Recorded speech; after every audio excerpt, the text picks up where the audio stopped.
George again in the camp. 250 rounds, man. 250 rounds with Manny 250 rounds. And if I could, I'm not disrespecting Manny. He is a legend. I love the guy. George, mate, loves him. Followed him since a young kid. But you know what, man? If I could have some of that footage, wouldn't let me tape. No? No taping the sparring?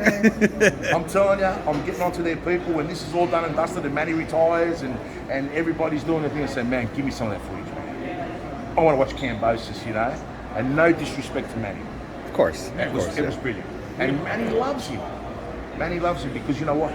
Manny turned around and he saw a kid that's hungry. He saw a kid that's got this desire to win. He never gives up. He wants to be a world champion, just like Manny was when he was young. He turned around and said to George, you have now basically turned back my years and I feel like I'm 22 because you remind me of myself when I was a kid. You know? Yeah. Great story. How do you think that experience is going to play into June 19th? Definitely Lopez, obviously, 23 years old. Look. Undefeated. No disrespect. Look, I mean, look, at the end of the day, mate, this is a great fight. And, you know, like, look, he's the champion. He is the undisputed, right? He's obviously, you know, praising himself and he's showing that he's got the power. But he hasn't faced a guy like Kambosos. Forget the Lomachenko thing, right? The Lomachenko thing, basically, you've got to watch it from the 6th round onwards. But the thing is, he hasn't faced a guy like Kambosos, who literally has got the feet, the speed, and you want to ask his sparring partners, find out exactly if he's got the power or not. But the thing is, come June 19th, Lopez is going to find out. And Lopez is working, well, we all know, Lopez is working on the 3 rounds. Good luck to you, boy. Good luck to you, because he's coming to fight, and he's coming basically for 12 rounds. Whatever happens, he's coming to take your belt. So, do you think everyone's making a mistake? You know, Hart's speaking about fighting Josh Taylor. Yeah, totally. Totally. Too many distractions. And you know what? Great. Have it all. So yeah, have it all, man. Have the distractions. Tell Josh Taylor that you want to fight him. Like Haney, Garcia, Davis, the whole lot of them, man. Top rank. You've got it all, man. You're taking on the world. Kambosos, he's got the blinkers on. He's got one vision. Your belts. That's it. And guess what? You can have the biggest show. You can have the best arena walkout. You can have it all. Come that June 19th in that ring, boom. Kambosos is going to shock the world. Now, George had a split decision victory against Lee Selby. A fight he clearly won. Yeah, clearly. We know that. You know, do you guys feel that you have to not only dominate, but maybe stop different Lopez? Look, styles make fights. What was it, 5-time world champion, defended it 5 times, pretty much Lee Selby, really good boxer. George outfoxed him and outboxed him, on the back foot, constantly moving, That was the style that he fought in. Mickey Bay was another guy, former world champion, very sharp, mate. He prepared for that fight, mate. This was a fight against Kambosos to reboot his career, right? But you know what? When you look at this Lopez, pretty much the way Lopez fights and his style, this is a perfect style for Kambosos. You know, a perfect style. And I'm telling you, I've seen all George's sparring.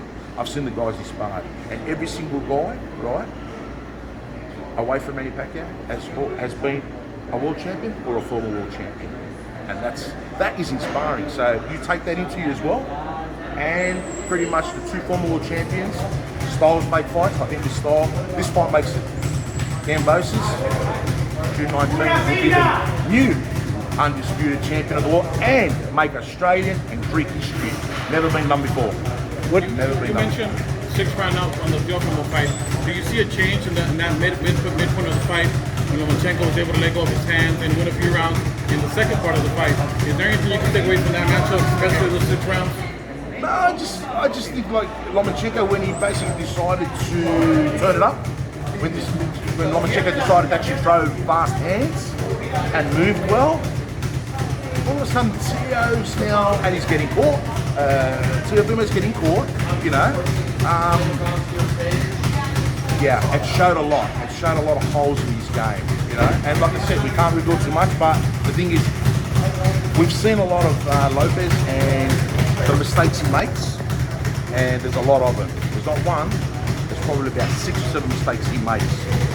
The Lomachenko fight exposed him to a degree, but there's also another fight that exposed him, which literally showed that he can't handle a certain attack, you know. What fight was that? Nakatani? Yeah. Yeah. Nakatani, he was another one that exposed him, you know. So look, they come. We can't wait for June 19th. Do you see? Is there anything to Teofimo talking about, kind of consistently talking about moving up to 140 and just kind of how his body's getting too big? Is there anything to that for you guys that maybe he might have a little issues making weight? To be honest, I think he's struggling for weight.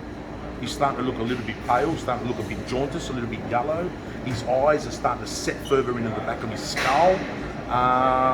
And look, there's a check weight today. I'll tell you what, according to the WBC, today there's the second check weight. I bet you that boy is struggling because he's got to make the second check weight, and that's at 141.75.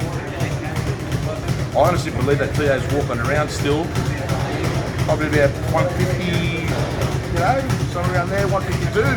It's not a weight, boy. He has to make weight for the second weight, weight check. Yeah, the second. This is the way it works. Yeah. We had our first check weight, dead easy. Second check weight will be today, later on. Third check weight, and then boom, fight. So yeah. Where's George weighing in right now? George, probably about I'd say 140. I'd say about 144. Right on track. By the time he has a session, he'll shit at him, like the Aussies would say. He'll shit at him. He could probably go home and have a nice dinner as well, without even worrying about it. Is he going to celebrate by drinking the beer out of the shoe? Or is that's not George. No. That's not George. He's very, very humble.